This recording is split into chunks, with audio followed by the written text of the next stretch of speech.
dalam keheningan Tuhan, dalam kesesakan.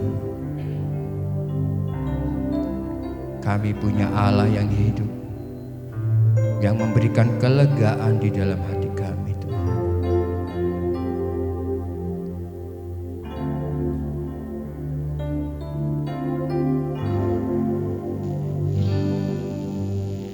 Walau ku harus berjalan dalam lembah kekelaman, dalam lembah kekelaman, perlindungan-Mu, oh Tuhan, nyatalah bagi hidupku. tiada pernah sedetik pun, tiada pernah Kau tinggalkan. Sungguh mulia dan sempurna, hanya Kau yang disembah. Yesus, Engkau juru selamatku, dalam janji-Mu kemenanganku. selamanya kan ku nyatakan besar setiamu Tuhan di hidupku. Haleluya Tuhan. Walau ku harus berjalan dalam lembah kekelaman, Dalam lembah kekelaman, perlindungan-Mu, oh Tuhan, nyatalah bagi hidupku. tiada Tiada pernah sedetik pun, tiada pernah Kau tinggalkan. Sungguh mulia dan sempurna, hanya Kau yang disembah.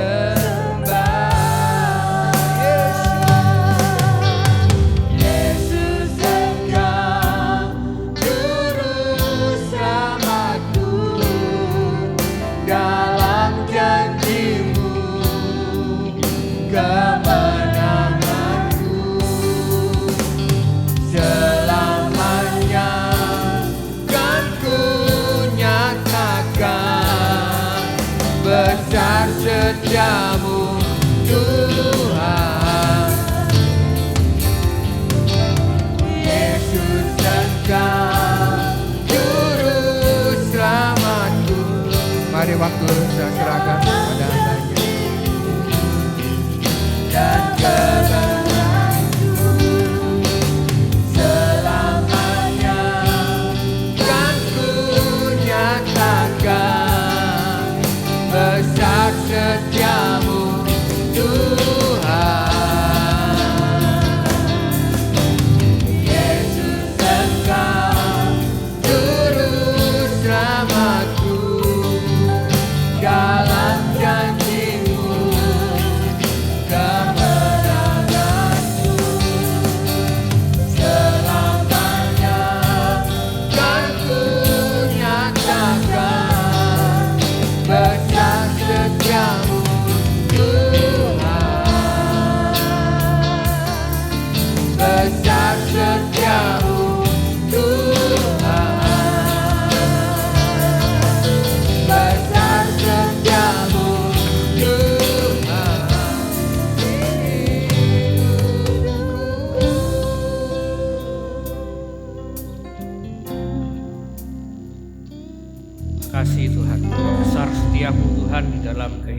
kami Tuhan.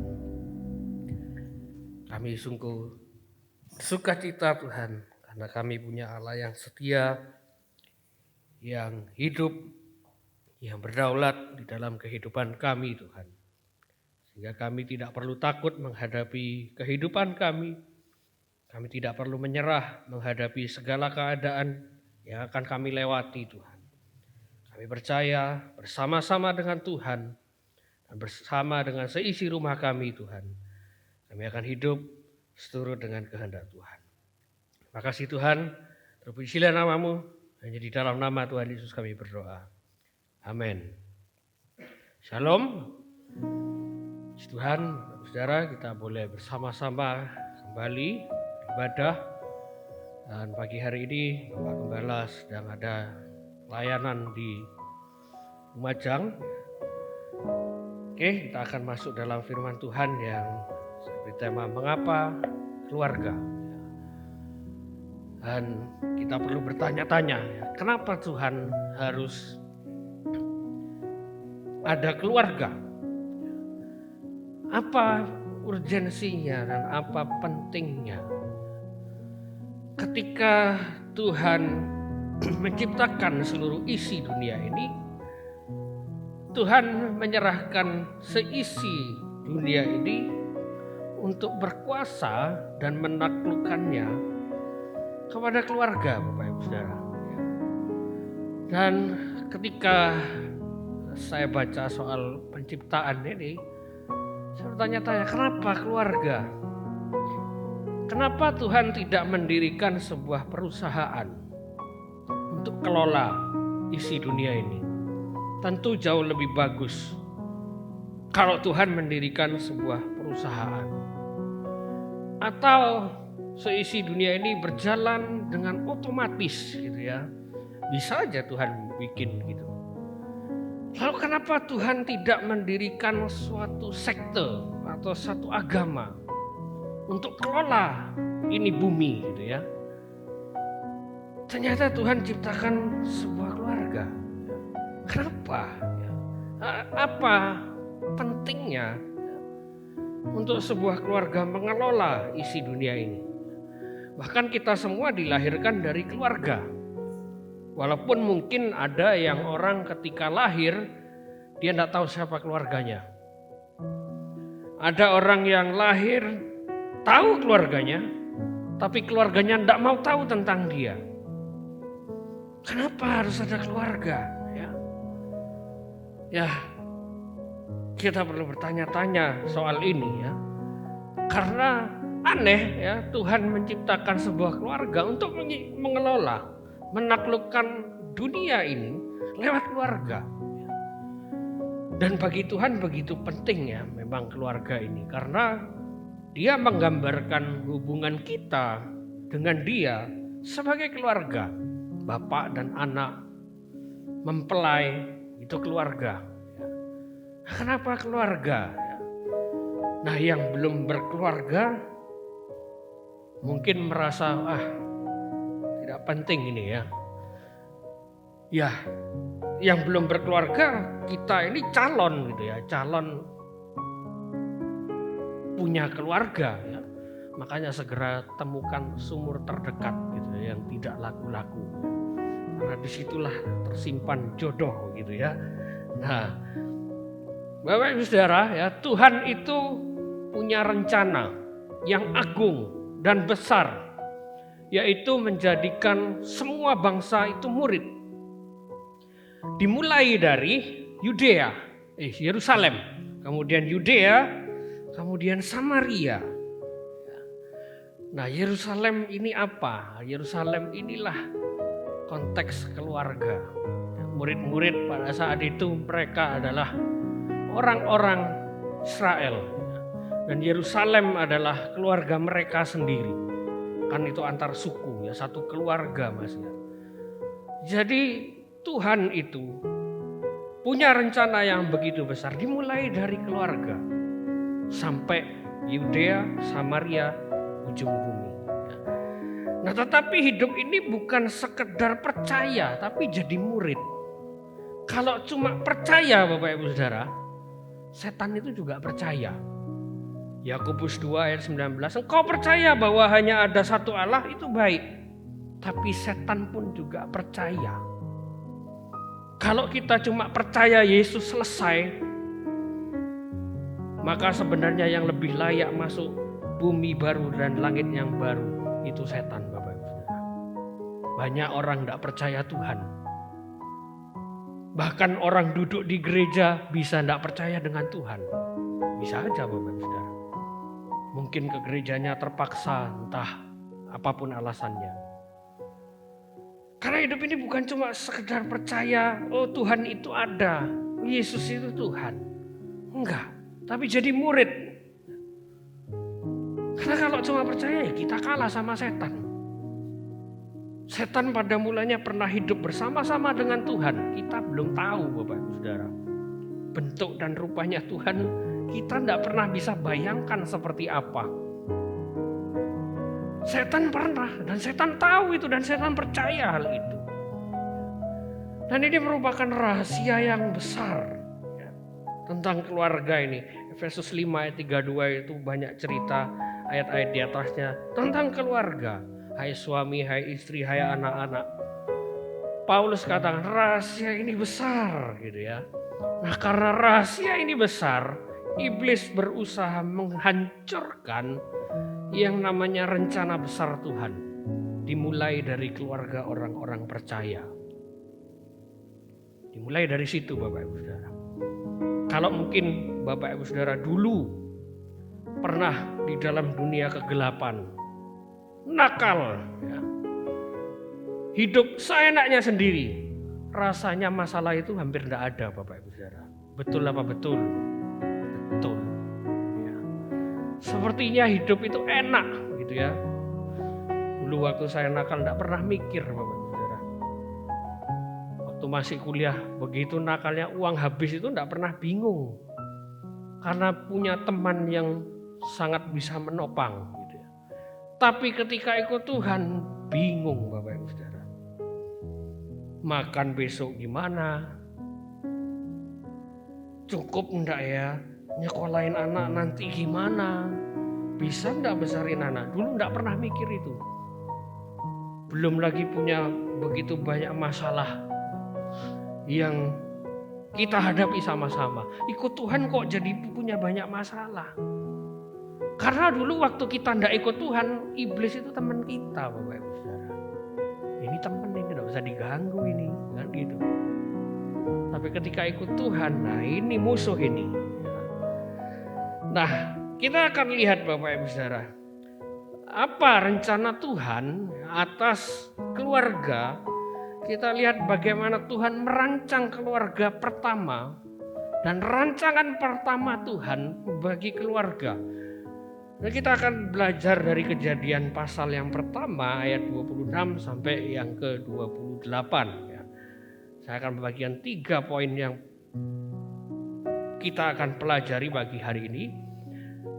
Dalam Kejadian pertama ayat 27 dikatakan demikian. Maka Allah menciptakan manusia itu menurut gambarnya, menurut gambar Allah diciptakannya dia, laki-laki dan perempuan diciptakannya mereka. Ya, mungkin terjemahannya perlu saya tambah di sini. Satu laki-laki dan satu perempuan. Jadi rancangan Allah untuk sebuah keluarga itu adalah yang pertama, pernikahan itu monogami Bapak Ibu Saudara. Jadi kalau Bapak Ibu Saudara berpikir punya istri 2, 3, 4 dan seterusnya, kuburlah harapan itu Bapak Ibu Saudara. Karena tidak pernah terjadi ya. Di dalam kekristenan ada pernikahan poligami. Ya. Gak ada ya. Satu untuk seterusnya. Kecuali maut memisahkan gitu ya. Jadi pernikahan ini harus bersatu di dalam suka dan duka, di dalam sehat dan sakit, di dalam kaya dan miskin, sampai maut yang memisahkan, bukan orang ketiga, keempat, kelima dan seterusnya, atau lagi harta. Orang bisa berpisah cuma gara-gara harta. Dulu pernah terjadi, pernah saya ceritakan juga, orang hampir cerai gara-gara duit 5.000. Ketika saya datang ke rumahnya, dijamu minuman, berantem pasangan itu. Dan untuk apa begitu ya? Cuma gara-gara ini lalu pisah. Maka komitmen pernikahan itu jadi tidak ada artinya. Nah, Bapak Ibu Saudara, Tuhan ya,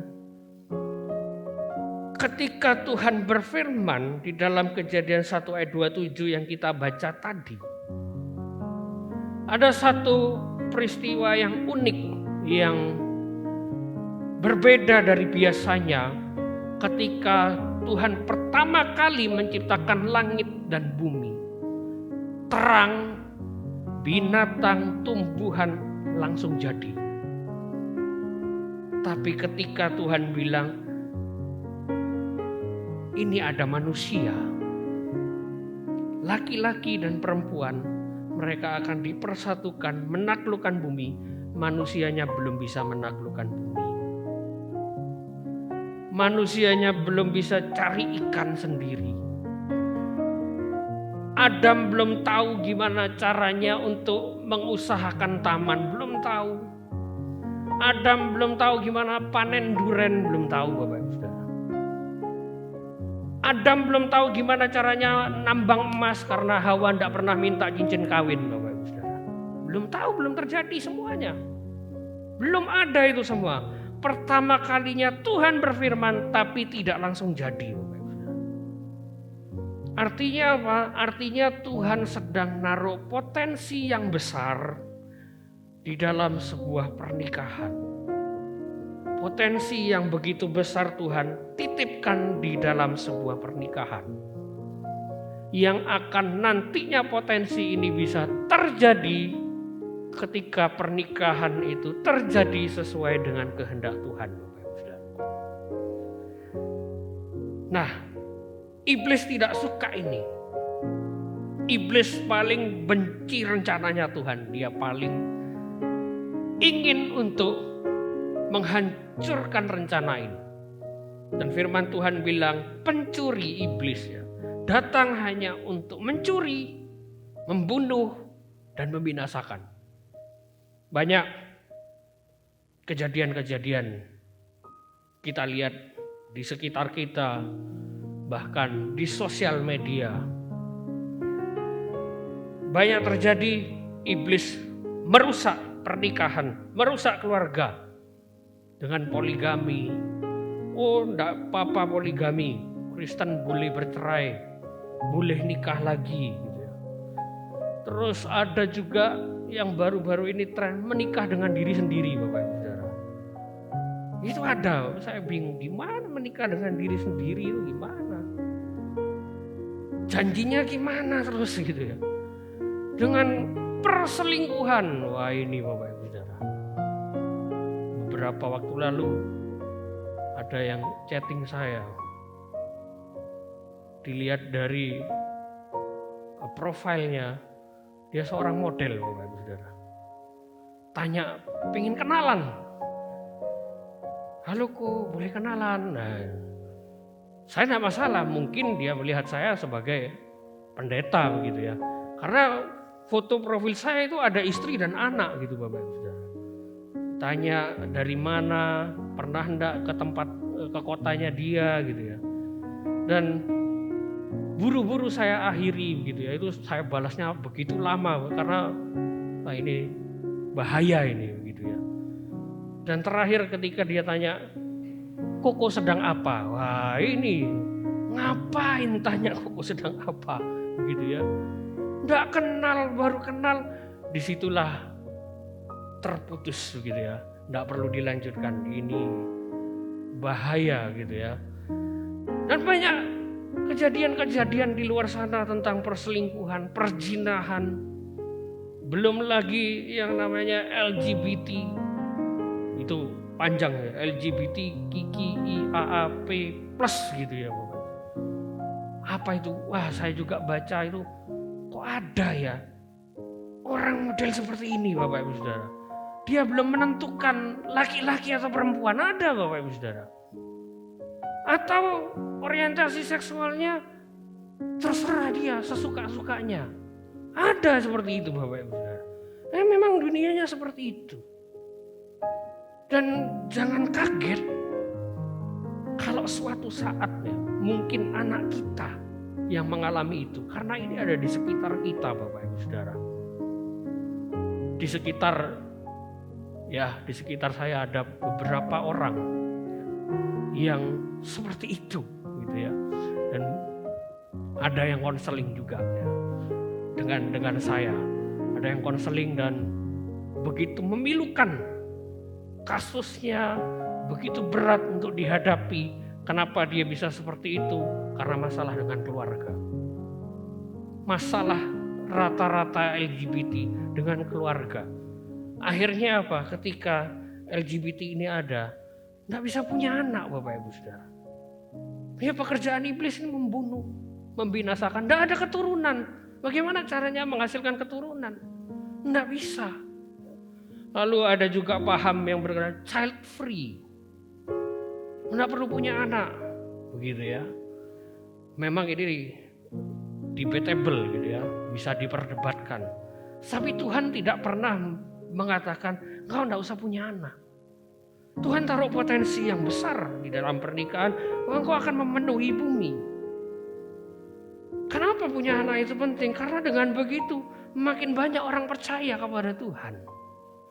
Kalau orang percaya, orang yang imannya bagus di dalam Tuhan, tidak mau punya anak, maka imannya tidak bisa diwariskan, berhenti sampai di situ. Dan sayang sekali. Nah, lalu yang kedua Bapak Ibu Saudara, di dalam Kejadian yang pertama ayat 26 dikatakan demikian. Berfirmanlah Allah, baiklah kita menjadikan manusia menurut gambar dan rupa kita, supaya mereka berkuasa dan seterusnya. Yang kedua adalah serupa dengan Kristus. Dalam pernikahan kita ditaruh sebuah potensi untuk menjadi serupa dengan Kristus. Serupa di dalam hal apa? Di dalam daya cipta. Dalam pekerjaan. Ya, daya cipta itu maksud saya adalah pekerjaan, pelayanan, segala yang dikerjakan oleh tangan kita. Moral, spiritualitas. Serupa dengan Kristus, bukan menjadi Allah. Ya, lihat bagaimana iblis merusak keluarga pertama dengan cara menjadikan mereka Allah. Nah, daya cipta moral dan spiritual inilah yang perlu kita gali supaya kita menampilkan Tuhan. Karena dunia tidak bisa lihat Tuhan. Dunia di luar sana tidak tahu tentang Tuhan. Kita punya hak, punya kewajiban untuk mempertontonkan Tuhan lewat keluarga kita. Nah, daya cipta yang seperti apa? Daya cipta yang dipersembahkan untuk Tuhan. Pekerjaan, pelayanan, segala yang kita kerjakan dengan tangan kita persembahkan kepada Tuhan. Nah, pada saat Tuhan berfirman kepada manusia untuk menaklukkan bumi, manusia belum bisa melakukannya. Bahkan manusia itu belum bersatu. Belum terjadi. Belum bisa Adam itu naik kuda, belum bisa Adam itu nyelam cari ikan, atau buka kerang lalu ketemu mutiara dikasihkan ke Hawa sebagai cincin kawin, belum ada. Daya ciptanya belum ada, dan daya cipta ini hanya diberikan kepada manusia. Hewan tidak, hanya manusia. Tidak ada Tuhan bilang, hai anjing, nanti ketika engkau menikah engkau akan bisa menaklukkan bumi. Tidak ada. Makanya Bapak Ibu tidak pernah lihat kan anjing semiran karena bosan dengan hidupnya. Tidak pernah Bapak Ibu. Kucing yang warnanya oranye, tidak pernah dia ganti ah. Bosan. Hitam aja. Karena firman Tuhan bilang rambut itu warnanya hitam. Tidak pernah kucing protes Bapak Ibu Saudara. Tidak ada kucing tiba-tiba dia datang ke salon, hai tolong semir rambutku. Tidak ada Bapak Ibu Saudara. Potensi itu Tuhan taruh kepada manusia, potensi yang begitu besar yang suatu saat nanti, Tuhan harapkan manusia itu dengan rela mempersembahkan kepada Tuhan potensi besarnya itu. Itu yang Tuhan harapkan. Jadi lewat keluarga, Tuhan itu mengharapkan kita untuk rela bekerja untuk keluarga. Rela banting tulang, rela kerja keras untuk memenuhi kebutuhan keluarga, bahkan hanya untuk sekedar menyenangkan istri dan anak, atau mungkin istrinya yang bekerja untuk menyenangkan seisi rumah. Bekerja itu tidak mudah, betul Bapak Ibu Saudara? Betul, susah, capek. Bahkan sudah capek-capek masih dibodoh-bodohin orang lagi kadang-kadang. Tapi itulah Tuhan kita. Walaupun capek, walaupun kita harus bekerja begitu keras, Tuhan tetap sayang dengan Bapak Ibu Saudara. Nah, lalu yang kedua adalah di dalam Kolose 3 ayat 8 sampai 9a dikatakan, "Tetapi sekarang buanglah semuanya itu, yaitu marah, geram, kejahatan, fitnah, dan kata-kata kotor yang keluar dari mulutmu. Jangan lagi kamu saling mendustai." Yang kedua adalah moral yang bernilai agung, moral yang baik. Tentu tujuan saya di sini Bapak Ibu Saudara bukan membuat kita merasa bersalah. Karena saya pun tidak bagus-bagus banget moralnya, bahkan juga kurang baik gitu ya. Tapi kita sama-sama belajar bagaimana standar firman Tuhan itu harus punya nilai moral yang bagus. Tugas kita semua untuk berubah, untuk memperbaiki diri lewat keluarga. Dan begitu banyak kita bisa belajar. Saya pun belajar banyak dengan istri, dengan anak-anak, belajar banyak bagaimana cara ini dan itu, bagaimana mengubah diri lewat keluarga Bapak Ibu Saudara. Bukan menjadi sempurna, karena tidak ada manusia sempurna. Tapi ketika kita salah, kita minta maaf. Ketika kita disalahi, kita kasih pengampunan yang tidak terbatas. Ketika kita memberi luka, kita juga harus membalut luka. Bukan jadi sempurna, bukan jadi pribadi yang begitu, wah, I am a perfect human, saya manusia yang sempurna. Bukan. Tapi manusia yang sesuai dengan kehendak Tuhan. Ketika salah, kita minta maaf. Ketika kita salah duluan, kita minta maaf duluan. Ketika kita tidak salah duluan pun, kita juga minta maaf duluan. Karena kita adalah imam yang harusnya pertama kali yang melakukan segala sesuatu yang rohani dengan baik. Nah, lalu yang ketiga adalah spiritualitas yang benar di dalam Kolose 3 ayat yang ke-10. Dan telah mengenakan manusia baru yang terus-menerus diperbaharui untuk memperoleh pengetahuan yang benar menurut gambar kalinya. Saudara-saudara kita sedang merayakan pakaian barunya dengan hari besar mereka. Kita tidak demikian. Jadi kalau kita Paskah atau Natal tidak usah beli baju baru Bapak Ibu Saudara. Kita tidak perlu tiru mereka. Karena yang kita kenakan bukan pakaian baru, tetapi manusia yang baru. Jadi spiritualitas yang benar ini adalah manusia yang baru. Untuk kenal Tuhan, untuk cari Tuhan, untuk mempersembahkan hidup kepada Tuhan. Dan ini hanya untuk manusia. Tidak pernah lihat kan anjing tiba-tiba ke gereja? Tiba-tiba anjing dimarahi sama tuannya, dia berdoa. Tidak ada Bapak Ibu Saudara. Aduh tuanku marah, tak berdoa dulu. Tidak ada anjing seperti itu Bapak Ibu Saudara. Oh mau makan, berdoa dulu. Ya mungkin bisa dilatih, tapi anjing tidak pernah berdoa Bapak Ibu Saudara. Dia akan diem, nunggu. Kalau tidak dia akan dimarahi oleh tuannya. Itu yang anjing tahu Bapak Ibu Saudara. Dan anjing tidak punya spiritualitas yang benar. Jadi kalau kita tidak punya spiritualitas yang benar, berarti kita sama dengan, ya itulah, sama dengan binatang kan. Binatang tidak punya spiritualitas. Manusia punya. Ya. Jadi makanya kadang kita bingung. Ini orang katanya Kristen, tapi kok tidak pernah berdoa. Ke gereja juga nggak pernah, gitu ya. Di mana spiritualitasnya? Nah, tapi dosa merusak segala-galanya. Dosa merusak segala sesuatunya.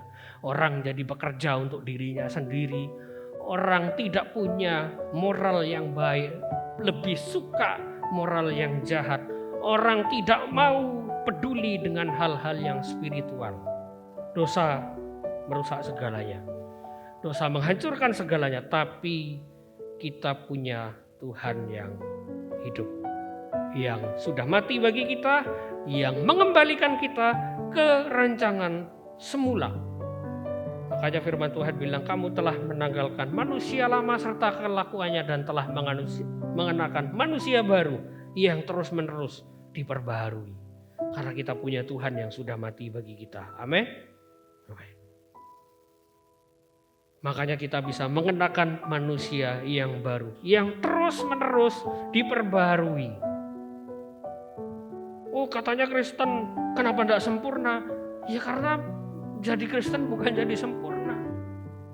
Tapi terus-menerus diperbaharui, butuh proses untuk mencapai ke sana. Tidak bisa instan Bapak Ibu Saudara. Makanya jangan tiba-tiba gampang sakit hati. Ke gereja, lah kok gini di gereja? Memang gereja tempatnya orang sakit Bapak Ibu Saudara. Termasuk yang berdiri di sini berbicara juga perlu banyak belajar dari firman Tuhan. Perlu memperbaiki diri. Memang tempatnya orang sakit. Bukan tempatnya orang suci. Tempatnya orang suci ada di kerajaan surga Bapak Ibu Saudara. Tempatnya orang berdosa. Jadi kalau ada orang berdosa di dalam gereja, kita harus buka tangan kita lebar-lebar. Karena Tuhan tidak pernah tutup tangan bagi Bapak Ibu Saudara kan. Tuhan tidak pernah tutup tangannya. Tidak mau anak ini. Tidak mau orang ini. Tidak pernah gitu kan Tuhan Bapak Ibu Saudara. Tuhan buka kesempatan lebar-lebar supaya kita terus-menerus diperbaharui lewat keluarga kita. Nah yang ketiga, dalam Kejadian 1 ayat 28 dikatakan demikian. Allah memberkati mereka lalu berfirman kepada mereka, beranak cuculah dan bertambah banyaklah, penuhilah bumi, taklukkanlah dan seterusnya. Jadi yang ketiga ini adalah bagaimana kita memultiplikasi.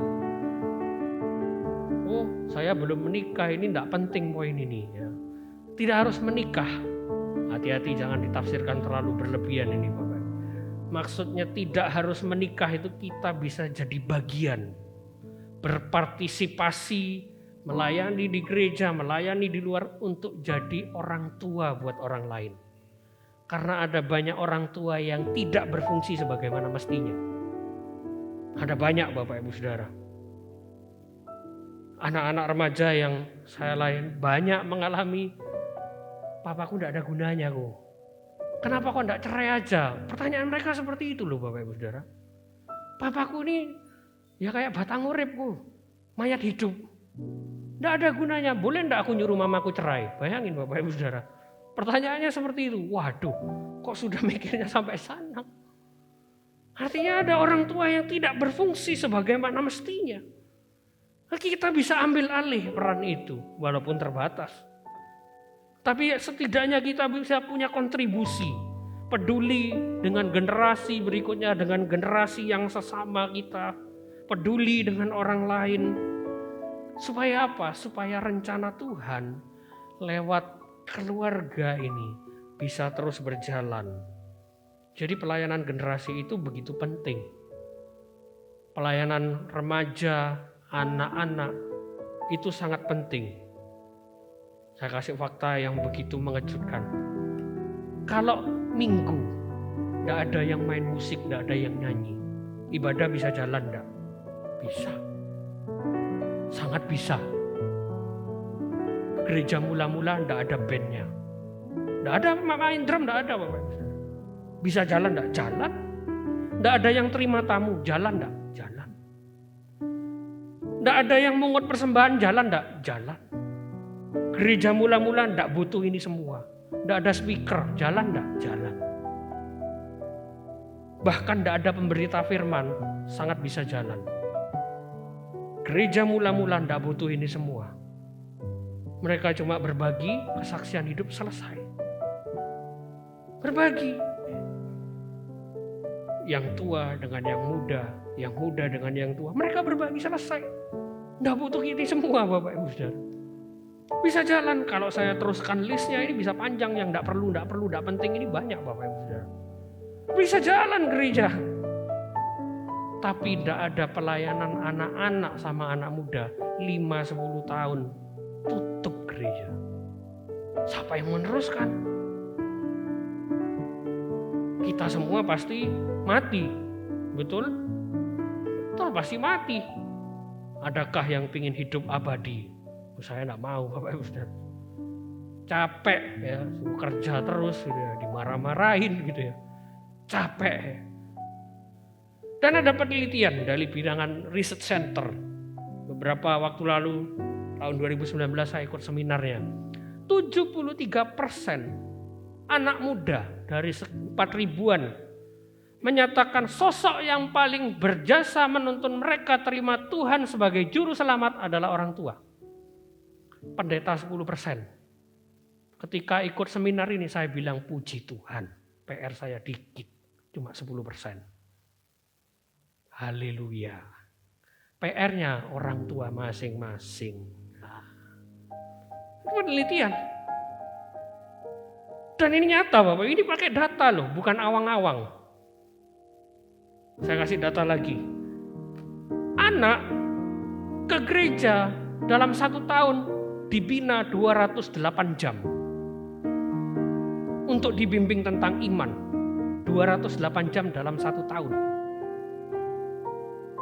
Itu kalau seminggu 4 jam. Ibadah, Sabtu 2 jam, komsel 2 jam. 208 jam, itu kalau sungguh-sungguh Bapak Ibu Saudara. Kalau di gereja pikirannya kemana-mana, guyonan sama temennya, ini berkurang lagi Bapak Ibu. Belum lagi disuruh mama belajar kok, bolos ya. Nah, hilang lagi Bapak Ibu Saudara. 208 itu angka tertinggi. Angka yang mustahil sebenarnya. Susah untuk dilakukan seorang anak muda. Fokus sungguhan ibadah, dengarkan sungguh-sungguh, dilakukan 208 jam. Tapi orang tua punya 2.184 jam. Kalau saya hitung 6 jam per hari dalam 1 tahun. Faktanya seperti ini. Artinya apa? Orang tua punya peran yang jauh lebih besar. Ada amin atau aduh. Aduh, punya PR untuk anakku. Ya memang begitu Bapak Ibu Saudara. Ya kalau gitu enggak usah punya anak. Wah ini potensi besar yang Tuhan taruh. Kita simpen. Ingat perumpamaan tentang talenta. Potensi yang besar disimpan. Tuhan bilang apa? Hai engkau hamba yang jahat. Bukan saya yang ngomong, Tuhan yang ngomong ya. Jadi jangan salahkan saya, Tuhan yang bilang engkau hamba yang jahat. Firman-Nya begitu Bapak Ibu Saudara. Loh terus kalau enggak dikaruniai keturunan gimana? Ya itu sudah. Itu memang sudah kehendak Tuhan, ya sudah. Jangan dipaksa-paksa. Ya sudah, Tuhan enggak kasih, ya sudah. Mau ngomong apa? Tapi kalau Tuhan kasih, kita bisa punya anak. Mungkin beranak banyak, ya silahkan Bapak kalau sanggup ya. Kalau boyok masih kuat silahkan. Tuhan taruh potensi yang begitu besar. Maka kita harus peduli dengan spiritualitas Yerusalem kita. Membangun keluarga, membangun diri kita untuk punya keserupaan dengan Kristus. Dan ini adalah pelayanan yang tidak bisa dibeli dengan uang. Menjadi ibu rumah tangga juga begitu penting. Karena di dalam menjadi ibu rumah tangga saya juga merasakan Bapak Ibu Saudara, ditinggal istri kerja. Betapa beratnya harus cuci piring, harus ini itu, membersihkan ini dan itu, berat. Tapi Tuhan begitu hargai pekerjaan seperti ini. Loh kenapa? Karena ini pelayanan Bapak Ibu Saudara. Dengan begitu anak akan lihat, mamaku rajin ya, walaupun tidak dibayar. Papaku rajin ya, tidak dibayar. Kenapa pernikahan monogami juga begitu penting ditampilkan di dalam keluarga kita?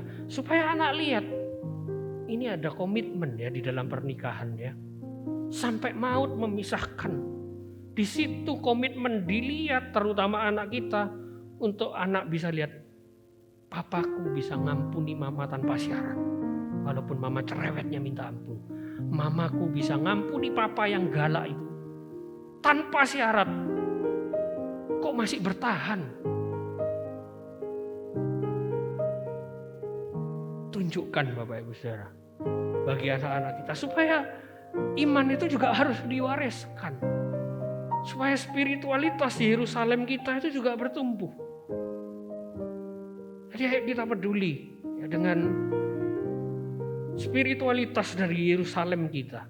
Baru Yudea itu bisa dibilang keluarga, bukan keluarga inti, keluarga besar.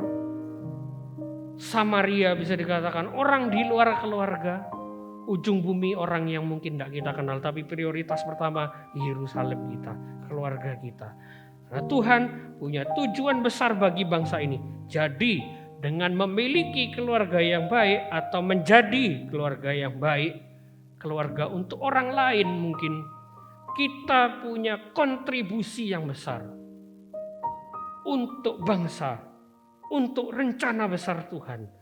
Karena hati Tuhan itu juga ada di bangsa Indonesia, Bapak Ibu Saudara. Dengan kita punya keluarga yang baik, kita berkontribusi untuk rencana Tuhan. Family is the choir. Keluarga itu seperti paduan suara yang dipersatukan lewat harmoni, lewat tujuan yang sama, lewat keilahian.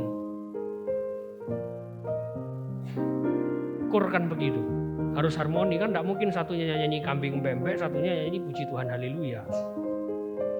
Kacau ini Bapak Ibu.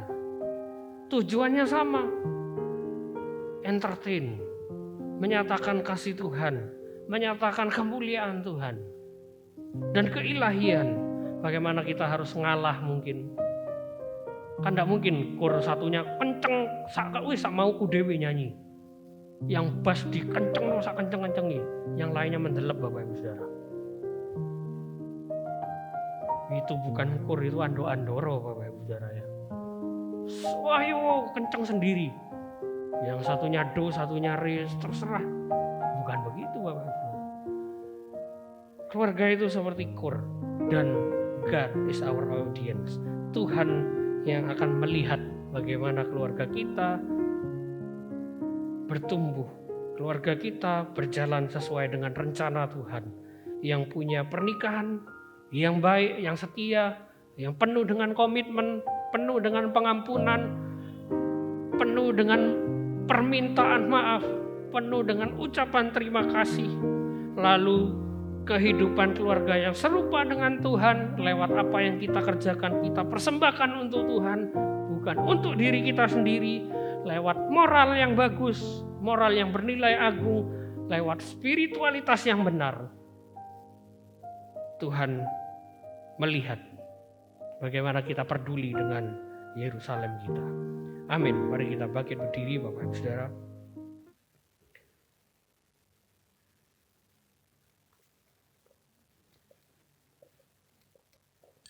Kita mau katakan lewat lagu ini, Kaulah segalanya di dalam hidupku, kerajaanmu, kebenaranmu, itu bagian dari hidup kita. Kita mau ambil bagian di dalam kerajaan Tuhan, kebenaran Tuhan, supaya masuk jadi bagian di dalam kehidupan kita. Dan kita berkontribusi untuk rencana besar Tuhan lewat keluarga kita.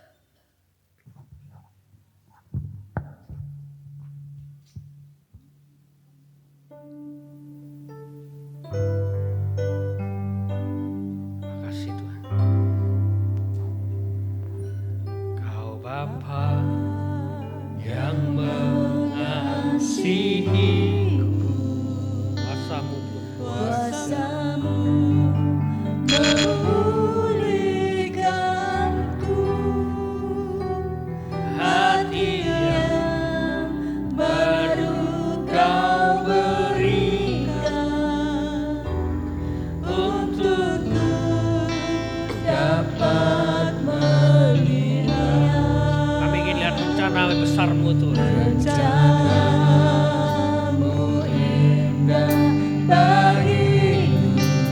lewat keluarga kami Tuhan. Kau ada di setiap jalanku. Hatiku haus dan lapar akan Engkau. Haus dan lapar akan Engkau. Kaulah segalanya di dalam kehidupan kami Tuhan. Kaulah segala. Kau segalanya Di dalam hidup, kerajaanmu, kebenaranmu, itu bagianku. Kaulah yang kupandang. Kaulah yang kupandang Selama hidup kami Tuhan, selama hidup. mengasihi-Mu, Mengasihimu, memuliakanmu, Bapa dan Rajaku. Kau Bapa yang mengasihi kami. Kau Bapa yang mengasihi, Tak peduli seberapa hancur keluarga kita, kuasamu memulihkan seberapa hancur masa lalu kita, Tuhan memulihkan. hati yang baru Kau berikan. Tuhan berikan hati yang baru bagi kami. Dapat Rencana-Mu indah bagi kami Tuhan. bagi Kau ada di setiap jalan. hatiku haus dan lapar. Hatiku haus dan lapar akan Kaulah segalanya. Kaulah segala Dalam hidup kami, dalam hidup. kerajaan-Mu, kebenaran, Kerajaanmu, kebenaran-Mu, itu bagianku. Kaulah yang kupandang. Kaulah yang kupandang selama hidup. Mengasihimu, memuliakan Bapa dan Raja. Kita renungkan sejenak Bapak Ibu Saudara. Tak peduli seberapa hancur keluarga kita, seberapa buruk moral kita, seberapa jauh kita dari Tuhan. Dia Tuhan yang mengasihi kita. Dia Bapa yang sayang kepada anaknya, yaitu kita.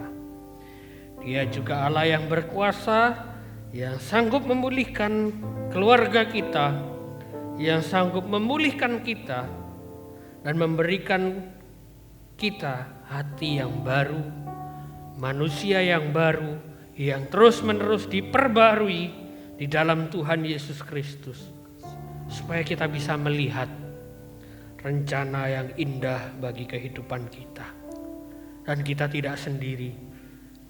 Tuhan kita ada dengan kita. Dia Allah yang Immanuel, yang terus menyertai kita di setiap jalan kehidupan kita. Tak peduli seberapa jauh kita dari Tuhan, Dia akan menuntun kita kembali kepada Tuhan, kembali ke jalan yang benar, kembali kepada Tuhan yang benar. Dan ketika kita punya hati yang haus dan lapar akan Tuhan, Tuhan akan memuaskan jiwamu, akan memenuhi segala yang kau butuhkan di dalam spiritualitasmu. Dan jadikan Tuhan sebagai segala-galanya di dalam kehidupan kita. Kebenaran Tuhan, kerajaan Tuhan, jadikan bagian hidup kita. Sehingga keluarga kita juga dimenangkan. aku dan seisi rumahku akan beribadah seluruhnya kepada Tuhan yang hidup, kepada Tuhan yang benar. Asal kita memandang Tuhan selama hidup kita tetap setia dengan Tuhan. Walaupun mungkin pasangan kita, anak-anak kita tidak setia dengan Tuhan, tetaplah setia dengan Tuhan.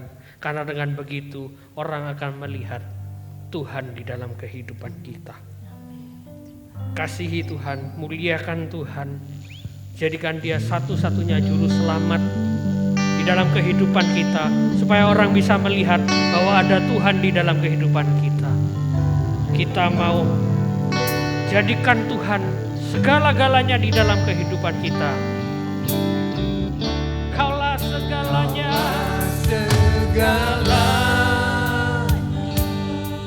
di dalam hidup kami.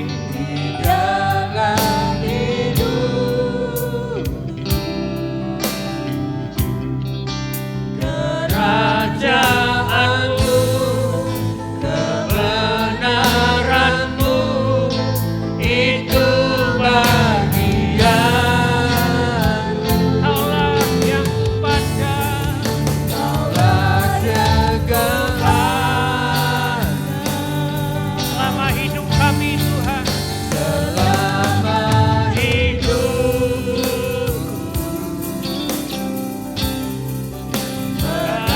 Mengasihimu,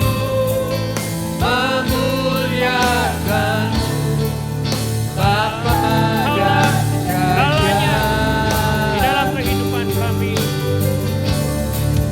Kaulah segala Ini janji kami Tuhan, komitmen kami di Tuhan. dalam hidup. Kita jadikan Kau segala-galanya dalam kehidupan kami. Kerajaanmu, kebenaranmu, itu bagian. Kaulah yang kupandang Tuhan. Kaulah yang kupandang Selama hidup kami, selama hidup. mengasihimu, memuliakanmu Tuhan. Mengasihimu, memuliakanmu, mengasihimu, memuliakanmu, Memuliakanmu Tuhan. mengasihimu, memuliakanmu. Bapa dan Raja,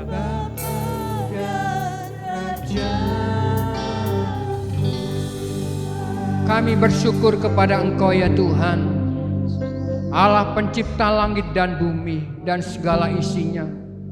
Kemegahan dan kedahsyatan-Mu Tuhan tak tertandingi.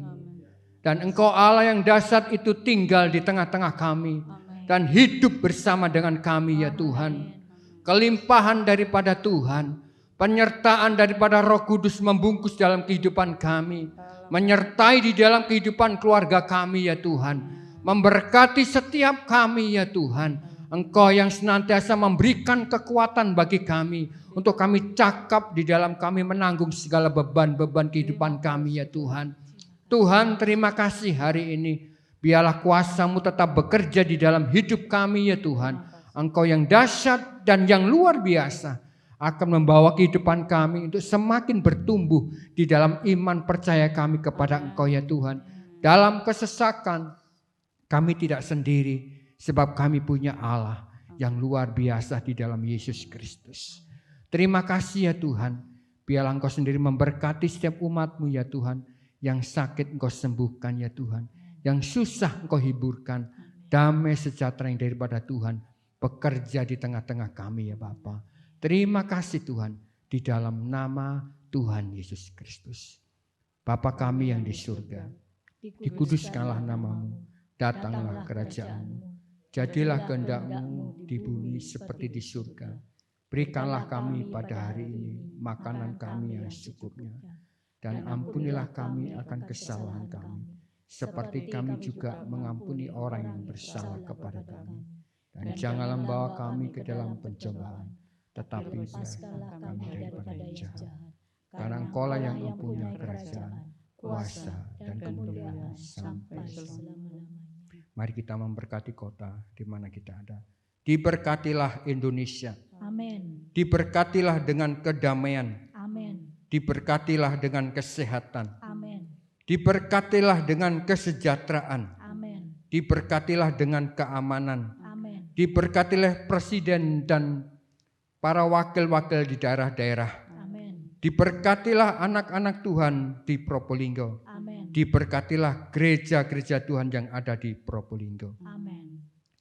Saudara-saudaraku yang terkasih di dalam Tuhan, terimalah berkat yang melimpah dari Bapa di surga. Terimalah daripada Tuhan Yesus Kristus yang menyertai saudara, dan Roh Kudus yang membimbing saudara, menuntun saudara, dan melindungi saudara hari ini sampai Maranatha, Tuhan kembali kedua kali. Haleluya. Amin. Warta Jemaat. Mari seluruh jemaat bergabung dalam komunitas sel untuk bertumbuh bersama-sama, belajar dan saling berbagi. Untuk penempatan komsel dapat menghubungi Bapak Gembala. Ibadah wanita hari Rabu pukul 5 sore di gereja. Ibadah doa dan komunitas doa pelayan Tuhan hari Jumat pukul 6 sore, online dan onsite. Ibadah pemuda remaja hari Sabtu pukul 4 sore. Ibadah raya pertama pukul setengah 7 pagi, ibadah sekolah minggu pukul setengah 9 pagi, ibadah raya kedua pukul 4 sore. Selamat ulang tahun kepada jemaat yang berulang tahun dalam minggu ini, kiranya Tuhan memberi kesehatan, kedewasaan rohani, berkat dan damai sejahtera. Bagi bapak ibu yang memiliki anak perempuan berusia 8 tahun hingga dewasa dan rindu untuk melayani di bidang tamborin, dapat menghubungi Ibu Grace. Tuhan Yesus memberkati.